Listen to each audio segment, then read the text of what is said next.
जो कीव है वो साउथ से पूरा ओपन है। आपने कुछ रीइंफोर्समेंट जो की कंटोनमेंट्स हैं, जो यूक्रेन के कंटोनमेंट्स हैं साउथ की तरफ और साउथ ईस्ट की तरफ, वहां से कुछ कीव की तरफ यूक्रेनियन फोर्सेस की मूवमेंट देखी? आप कल सड़क पर भी थे, ट्रेन से भी पैरेलल रोड हाईवे रन करता है, यहां बहुत दूर नहीं है, तो वहां से कुछ रीइंफोर्समेंट आ रही यूक्रेन में, या वहां की वही लड़ाई हो रही है जहां लड़ाई थी, जहां लोग हैं वही लड़ाई लड़ रही है सेनाएं? जैसे मान लो हमारे यहाँ अगर आप देखें, मथुरा से आए, मथुरा से जयपुर कंटोनमेंट से दिल्ली में लोग आए, ऐसे वहां कुछ आ रहा है?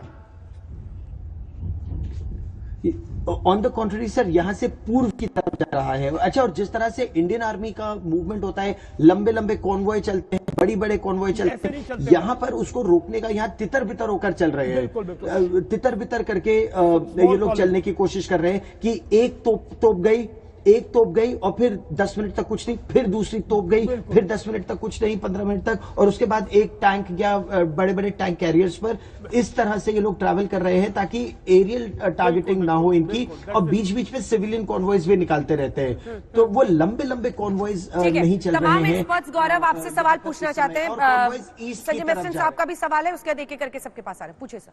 गौरव, जय हिंद। मेरा एक ही सवाल है कि ये जो युवा और युवती आपने बताया ये ज्वाइन करना चाहते हैं रेजिस्टेंस मूवमेंट को, इनके पास मेन चीज है अभी हथियार और एम्यूनिशन चाहिए, और दूसरा जो वेस्ट बोल रहा है कि हम हथियार और एम्यूनिशन भेजेंगे, उसकी कोई इनपुट्स हैं कि वो क्या पहुंचने लगे हैं कि नहीं? हाँ, जर्मनी ने भी बोला है वो सब पहुंच रहा है या नहीं? जी सर, अब प्रश्न यह है कि पहुंचेगा तो पहुंचेगा कैसे? 14 एयरफील्ड्स, 14 की 14 एयरफील्ड्स टारगेटेड। जितने भी बॉर्डर एरियाज हैं वहां पर सिविलियन मूवमेंट के एग्जिट के लिए तो वो बॉर्डर्स है, एंट्री के लिए क्या रूस परमिट करेगा कि वहां से हथियार आएंगे? अब हथियार आएंगे तो कैसे आएंगे? ये यहाँ के एक अधिकारी से हमारी मारियोपोल में बात हुई और वो ये प्रश्न पूछ रहे थे। हालांकि इनके पास हथियार काफी है, $500 मिलियन के हथियार तो अमेरिका ने अभी ही इनको दिए थे, और उसके अलावा $2.5 बिलियन के हथियार इनके पास 2014 से है। तो इसमें तो दो राय नहीं कि इनके पास हथियार है, लेकिन उस हथियार की ट्रेनिंग इतनी जल्दी सिविलियंस को देना। सिविलियंस के पास आमतौर से AK-47 राइफलें है, स्मॉल आर्म्स है, लेकिन वो बख्तरबंद गाड़ियों के अगेंस्ट वो स्मॉल आर्म्स कितनी बड़ी भूमिका निभा पाएंगे? तो साइकोलॉजिकल वॉरफेयर के लिए तो ये अच्छा है।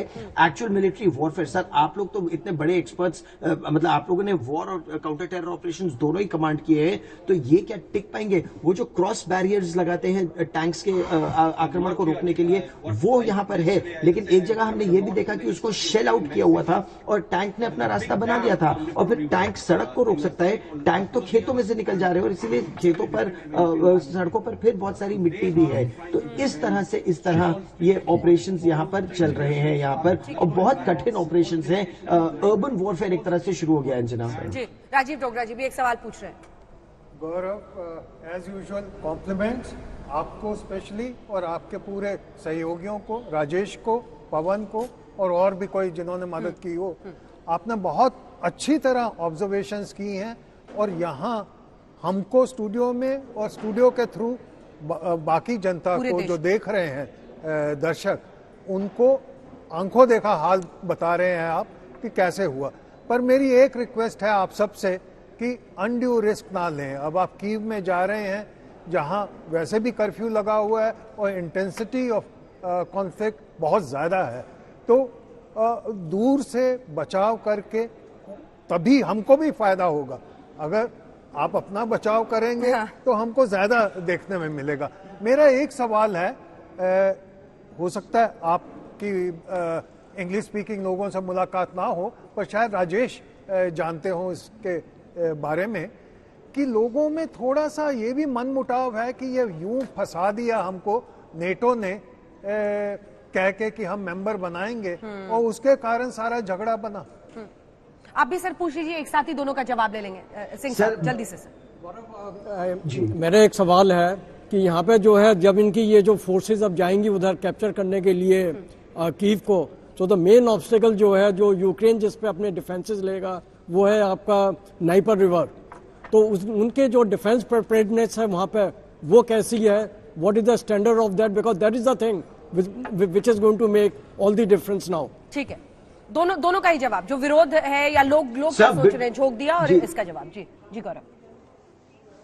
जो एम्बेसडर डोगरा बोल रहे थे उसमें दो राय नहीं। यहाँ कई लोगों का भी ये मानना है कि अमेरिका ने, पश्चिमी देशों ने फंसा दिया इनको, मतलब they led them up the garden path. और लेकिन उसमें एक बड़ी भूमिका राष्ट्रपति ज़ेलेंस्की की भी थी, क्योंकि उन्होंने एक बहुत कड़ा स्टैंस लिया और अपने देश की नेशनलिज्म और नेशनलिस्ट होने के नाते ये एक ऐसा स्टैंस है जिसका बहुत समर्थन उन्हें मिला है, पहली बात। दूसरी बात, सर नीपर नदी की जो सुरक्षा की आप बात कर रहे हैं, आप ये देखिए कि 2014 से 2022 तक नेटो फोर्सेस के साथ एक्सरसाइजेस कर रही है यहाँ की सेना। तो 2014 जब क्रिमिया इनके हाथ से गया और 2022 जो इस समय की स्थिति है, जमीन आसमान का फर्क है। नेटो हथियार है, जैवलिन मिसाइल्स है और उन सब की मदद से ये कीव की रक्षा करने में तो खासे सक्षम साबित हो रहे हैं। अंजना।